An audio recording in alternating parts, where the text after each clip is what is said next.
Good morning, everybody.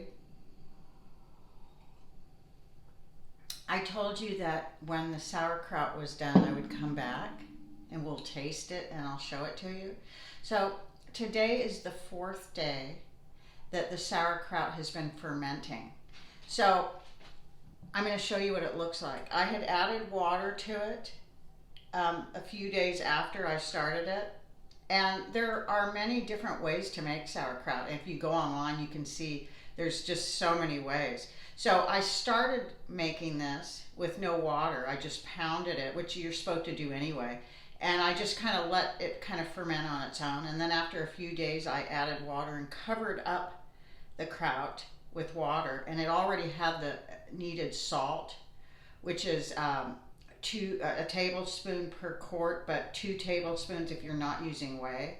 So this is just how I want it now. It's a little crunchy and it's done, and it will still, now you put it in the refrigerator after it's how you want it. And if it's in the summertime, it's really hot, it will ferment quicker, but you don't want to leave it out forever when it's hot outside, because that heat, it gets inside and it can make it really bad, and you don't want that.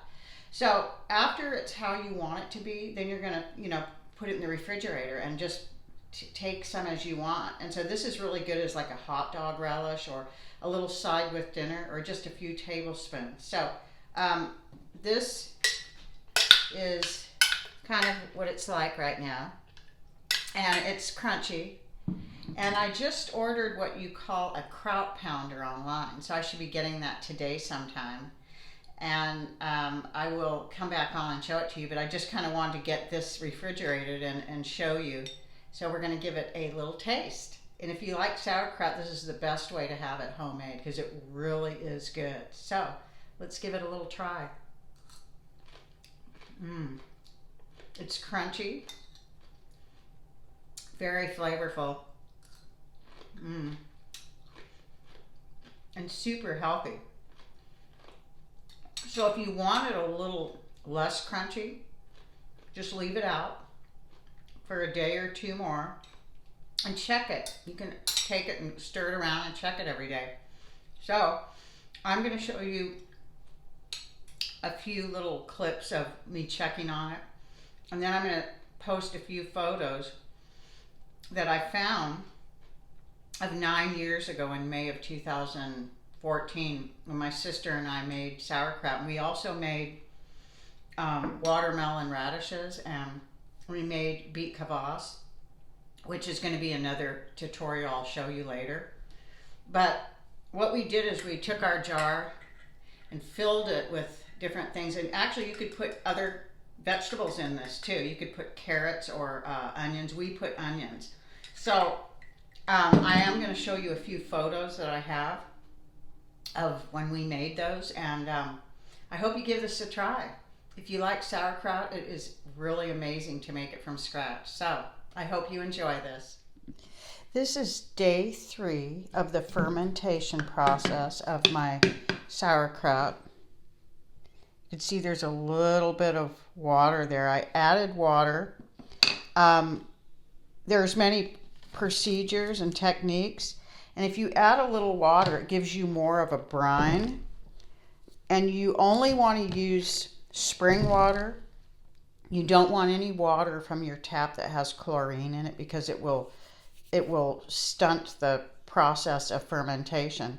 So I'm going to pour a little more water in it and kind of top it off. But what it does is it already has the salt I put in it. So you want a brine, and if you want more liquid, you'll just add water. But in the beginning, I don't add water.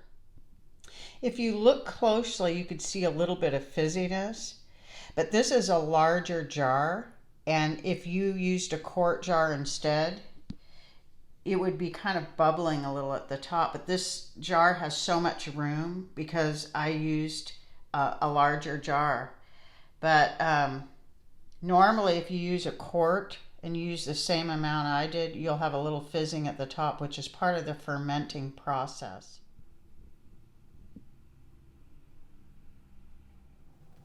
So this is our sauerkraut the third day, and we added some water because we want more of a brine. It's not only delicious, it's very, very healthy and full of probiotics.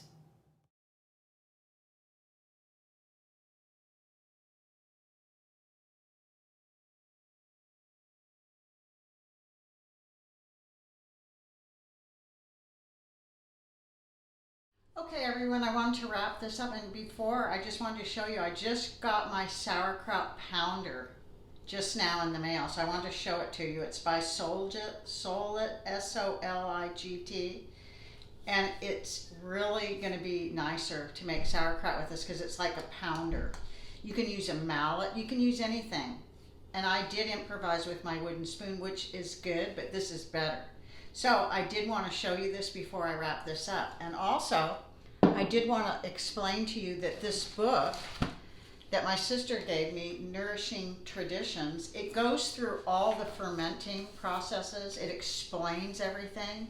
And it explains that that's how they preserved vegetables and fruits before they ever had like refrigeration. They used salt for meat, but to ferment foods is a way to preserve them as well. So they're loaded with probiotics. I am going to be showing a little more fermenting in my channel in the future because I do want to show you the beet kvass that I make a lot. I haven't made it probably in a few months, but I usually have it all the time. And this is my favorite. It's like a little elixir. It's made from beets, and it's a fermentation as well. So this is called lactic fermentation. So it makes lactic acid. So it's all healthy probiotics. So I hope you enjoy this.